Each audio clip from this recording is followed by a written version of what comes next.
Welcome back to All Day Live on this rainy, drizzly Thursday afternoon.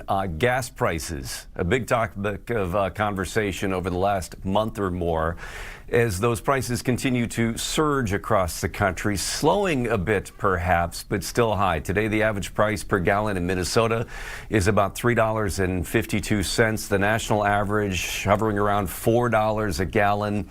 Last month, at this time, the state average was $2.83 for comparison. Patrick De Haan from Gas Buddy joining us now to talk about this, about where we're at, where we might go from here. Patrick, thank you for taking some time today. Thanks for having me. So as we're looking at, and your last blog post too, reading here, is that the increases seem to be slowing, but still remaining high. I mean, where are we at with this? Yeah, exactly right. The increases have really slowed down in the last week as I look at current data from Minneapolis, up about 14 cents a gallon from a week ago. The average, as you mentioned, 362. The increases had slowed. We had seen a lot of back and forth. We had been awaiting President Trump's speech last night for really the market to understand what may be changing or what things look like. But now there is a risk of a continued rise. Oil up almost 10% last night after the president really didn't address the elephant in the room directly, the Strait of Hormuz. He mentioned it may be left to other countries to figure this out. But it really is a global issue here. The fact that Iran has gained leverage, they're exerting their leverage through essentially closing the Strait of Hormuz by threatening attacks on many of the largest vessels that carry oil to the global market. I mean, we're talking about 20 million barrels, or about 20% of what the world consumes on a daily basis. And when you all of a sudden take that out of the picture, you get higher oil prices. And that's exactly what we're seeing. Oil can be shipped to anywhere. So the fact that there's now a massive deficit is what's pushing oil prices up so significantly. And you and I can see that very visibly at the pump. Yeah, and as you look at, as you guys track the oil markets worldwide too, you see these constant sort of changes with the various messages that come out that we may be nearing the end. But then as you talk about, we hear, threats to attack other energy plants, things constantly change. Any change that you've noticed since the president's address last night in how the markets have maybe reacted to that? Well, the market response, I think right now really does speak for itself. Up oil, up, 11, 12% at some moments. I mean, this morning, the ultra low sulfur diesel price was up approaching 50 cents a gallon. Gasoline was up closer to 25 cents a gallon. So the market is clearly broadly disappointed. And I mean, the market's reaction is apolitical, right? It's very numerical based, but it was very disappointed by the lack of a cohesive plan to reopen the strait, leaving it to other countries potentially to fix the problem. The president seemingly a little naive in saying that it doesn't really matter. We don't rely on oil. But at the same time, facing the pump price, you can't deny the fact that prices have gone up dramatically. And, the one saving grace for areas like Minneapolis and Minnesota, if you look at the map over my shoulder, much of the nation's interior is very deep blue, meaning that we are somewhat insulated from this. The fact that gasoline and oil that ends up in Minnesota can't easily be exported because there's no waterways. But you look at gas prices on the coastal areas in Texas, all along the East Coast. I mean, where I'm in Florida at the moment, $4.30, because now Florida, much like the coastal regions, are having to compete for their supplies of gasoline, diesel, and jet fuel that are suddenly in very high demand because the Strait of Hormuz is blocked. Well, that's something else that the president said in his address last night. First, he said that this, again, will be short-lived, still a matter of a few weeks. But he did also say to these other countries that may not be able to get their oil through the strait, buy from the U.S., we have plenty. If that were the case, as you said, there's areas of the country that can't be exported.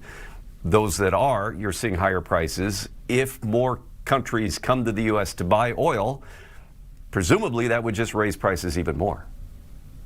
Yeah, exactly right. I don't really know what the message was with come to the U.S. I mean, we have a finite amount of oil, and our spigot is always all the way open, right? Unlike OPEC, where government may control the spigot, U.S. oil companies control the spigot here, and basically it's all the way open until something like COVID were to happen, demand plummeted, then oil production fell. But U.S. oil companies don't respond to government intervention. They respond to economics. And right now the economics dictate that, they're cranking up output. But to your point, it's not enough. And it can't even come close to offsetting the 20 million barrels a day that have been lost through the Strait of Hormuz. I mean, think about it this way. We're the largest oil producer at about 13.2 million barrels a day.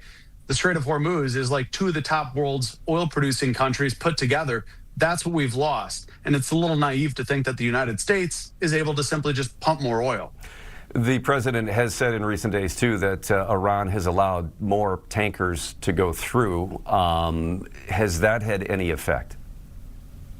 Well, I mean, look at it from a price perspective. The oil market, again, $110 a barrel. So, that's really, really negligible compared to overall total oil supply. And I mean, a lot of these levers that the president has are very small and relatively insignificant. Even the use of the SPR, right? The government's releasing 172 million barrels of oil from the U.S. SPR. But again, let's make the comparison. The U.S. SPR is releasing at a rate of about 1 million barrels a day. When it gets to that point, it's not there yet. That 1 million barrels a day compared to 20 million is a drop in the bucket. So it's about replacing the oil or doing something about the Strait of Hormuz. And we're still not there yet. We're releasing emergency reserves, but it really pales in comparison. And there's still a gap of 19 million barrels a day, even with us releasing oil from the SPR. An economist recently told me that prices, for any product really, often they rise like a rocket and fall like a feather. So if the strait is opened, considering that model, I mean, do you expect that prices wouldn't come down as quickly as they went up?